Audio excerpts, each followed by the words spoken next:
सबसे पहले बात करेंगे बाजार के बारे में। बाजार में काफ़ी ज़्यादा प्रेशर आ रहा है, लगातार गिरावट का माहौल देखने को मिल रहा है। पिछले 3 सेशन से लगातार बाजार में काफ़ी प्रेशर है। तो इतनी ज़्यादा गिरावट, इतना ज़्यादा प्रेशर क्यों आ रहा है? तो दोस्तों उसके पीछे के हम लोग को 3 बड़े मेन कारण देखने को मिल रहे हैं, जिनको हम इस वीडियो में कवर करने वाले हैं। पिछले 3 सेशन का अगर हाल देखा जाए तो लगभग 13 लाख करोड़ तक दोस्तों हम लोग को वाइप आउट देखने को मिले, यानी कि इतना ज़्यादा वैल्यूएशन हम लोग को कम होते हुए देखने को मिला है। तो उनमें से जो 3 बड़े कारण हैं दोस्तों, एक कारण तो ऐसा है जिसको मार्केट बिल्कुल भी दोस्तों पसंद नहीं कर रहा है। इसी वजह से हम लोग को इन कंपनियों में पूरे बाजार में दबाव देखने को मिल रहा है। वो है दोस्तों कंपनियों के क्वार्टर 1 के रिजल्ट। जो क्वार्टर 1 के रिजल्ट आ रहे हैं वो इतने अच्छे देखने को नहीं मिल रहे जैसा मार्केट उनको पसंद करे, और खराब रिजल्ट आने की वजह से ही, यानी कि मार्केट के अनुमान से कमज़ोर नंबर आने की वजह से हम लोगों को दिग्गज कंपनियों में काफ़ी प्रेशर देखने को मिल रहा है। एग्जाम्पल के तौर पर देखा जाए तो कोटक महिंद्रा बैंक, बजाज फाइनेंस, रिलायंस, इससे पहले टीसीएस, इन्फोसिस, इन कंपनियों के रिजल्ट ऐसे आए थे कि हम लोग को उन कंपनियों में काफ़ी प्रेशर ही देखने को मिला था। तो दिग्गज कंपनियों के रिजल्ट आने के बाद और भी कई सारी कंपनियां, एसबीआई कार्ड हुआ, उसके भी रिजल्ट अगर आपने देखे होंगे तो वो भी ख़राब देखने को मिले। ख़राब मतलब जैसा मार्केट अनुमान लगाकर बैठा था उस तरीके के नहीं आए थे।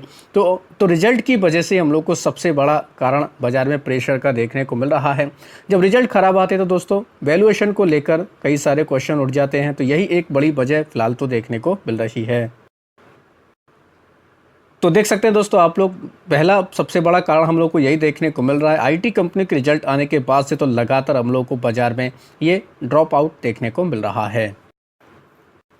दूसरा बड़ा कारण है दोस्तों, जो हम लोग को अनसर्टेनिटी देखने को मिले, किसको लेकर? ट्रेड डील को लेकर। इंडिया और यूएस के साथ में जो खबरें फिलहाल सामने आ रही हैं, कई बार से यही कहा जा रहा है कि लास्ट स्टेज में हम लोग को डील देखने को मिले, लेकिन अभी तक कोई अनाउंसमेंट नहीं हुआ है। और 1 अगस्त से दोस्तों जो हम लोग को डेडलाइन भी देखने को मिल रही है, उसके भी बढ़ने के चांसेस काफ़ी कम हैं। तो इस वजह से ये भी एक अनसर्टेनिटी पैदा कर रहा है, और इस वजह से भी हम लोग कह सकते हैं कि बाज़ार पर ये प्रेशर का कारण डाल रहा है। साथ ही जितने भी टेक्निकल लेवल्स हैं, निफ्टी 50 हो, सेंसेक्स हो, तो सभी हम लोग को दोस्तों कमज़ोर होते हुए देखने को मिल रहे हैं। तो ये एक तीसरा कारण हम लोग ये भी बोल सकते हैं, और इन्हीं वजह से एफआईआई बाजार से निकल कर जा रहे हैं। तो ये थे कुछ मेन कारण जिसकी वजह से बाजार में काफ़ी प्रेशर आ रहा है। तो इन सभी खबरों को आप डिटेल में जाकर स्टडी कर सकते हैं।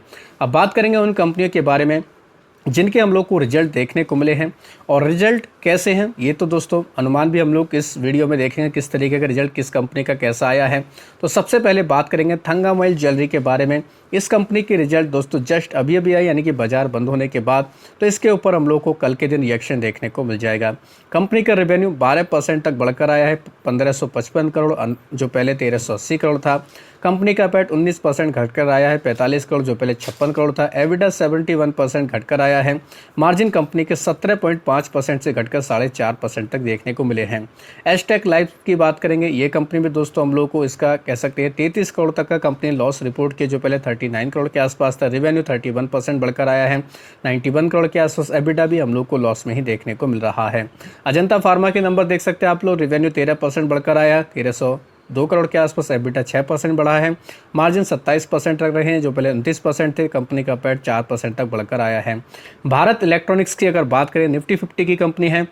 रिजल्ट काफ़ी इंपॉर्टेंट है, एस्टीमेट को बीट किया है। रेवेन्यू 4.6% बढ़कर आया, 4,440 करोड़, जो पहले 4,243 करोड़ का था। अनुमान 4,794 करोड़ के आसपास था, यानी कि अनुमान से कमज़ोर कंपनी का रेवेन्यू रहा। एबिटा 31% बढ़कर आया, 1238 करोड़, अनुमान 1120 करोड़ का था। तो यहाँ पर काफ़ी बेहतर किया। मार्जिन कंपनी के 27.9% रहे, जो पहले 22.3% थे।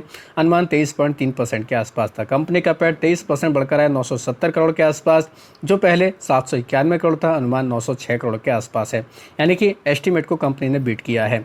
मदरसन सुमी वायरिंग के भी रिजल्ट आए, इसके भी नंबर पढ़ सकते हैं आप लोग। रेवेन्यू 14% तक बढ़कर आया, 2,494 करोड़, जो पहले 2,184 करोड़ था। कंपनी का मार्जिन देखें घटकर आया है, 9.8% रहा, जो पहले 10.9% थे। कंपनी का पैट 4% गिरकर आया है, 143 करोड़ के आसपास, जो पहले 148 करोड़ के आसपास था। अडानी ग्रीन एनर्जी की बात करेंगे, इस कंपनी के भी रिजल्ट आए। कंसोलिडेटरी आधार पर कंपनी के रिजल्ट देखें तो रेवेन्यू 36% तक बढ़कर आया, 3,800 करोड़ के आसपास, जो पहले 2,794 करोड़ था। एबिडा 28% बढ़कर आया, 3,042 करोड़ के आसपास, जो पहले 2,300 80 करोड़ के आसपास था। मार्जिन कंपनी के 80.1% रहे, जो पहले 85.1% थे। कंपनी का पैट 60% बढ़कर है 713 करोड़, जो पहले हम लोग को 446 करोड़ के आसपास देखने को मिलता था। अपोलो माइक्रो सिस्टम, इसके भी रिजल्ट आए। रेवेन्यू 40% तक बढ़कर है 134 करोड़, जो पहले 91 करोड़ था। एबिटा 83% बढ़कर है 40 करोड़ के आसपास, जो पहले 22 करोड़ के आसपास था। मार्जिन कंपनी के 30% रहे, जो पहले 24.5% थे। कंपनी का पैट 18.5 करोड़ रहा है, जो पहले 8 करोड़ के आसपास था। तो इन दिग्गज कंपनी के रिजल्ट है। रिजल्ट की वजह से ये कंपनियां भी काफ़ी फोकस में हम लोग को देखने को मिलने वाली हैं। बात करेंगे कोटक महिंद्रा बैंक के बारे में। कंपनी के रिजल्ट काफ़ी परेशान करने वाले आए और इसी वजह से इस कंपनी में हम लोग को दबाव देखने को मिला। 7% तक ये कंपनी क्रैश हुई है, ये एक बड़ा कारण है। आईईएक्स की बात करेंगे। आईईएक्स को तो मार्केट कपलिंग के बाद से काफ़ी झटके लग रहे हैं। आज भी इसमें 8% तक का प्रेशर रहा। दो कारण हैं। पहला, कंपनी को एएसएम की लिस्ट में डाल दिया गया, साथ ही अब जेफरीज की तरफ से इसको लेकर रिपोर्ट आई। काफ़ी चौंकाने वाले इस कंपनी के टारगेट दिए, तो आप चाहें इस खबर को भी डिटेल में जाकर पढ़ सकते हैं। साथ ही बात करेंगे प्रीमियर एनर्जी के बारे में। रिजल्ट तो अच्छे थे, लेकिन बाजार में प्रेशर होने के कारण इस कंपनी में भी हम लोग को दबाव देखने को मिला।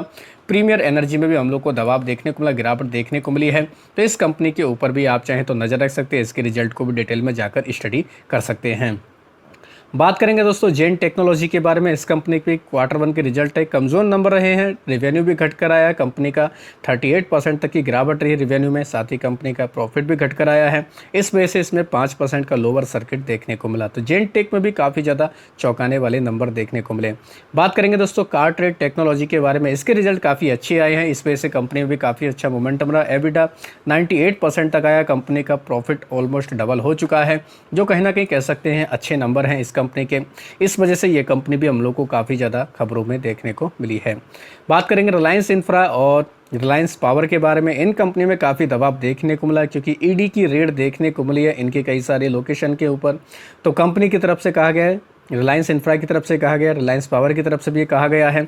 तो इसी न्यूज़ की वजह से हम लोगों को दोनों कंपनियों में काफ़ी दबाव देखने को मिला है।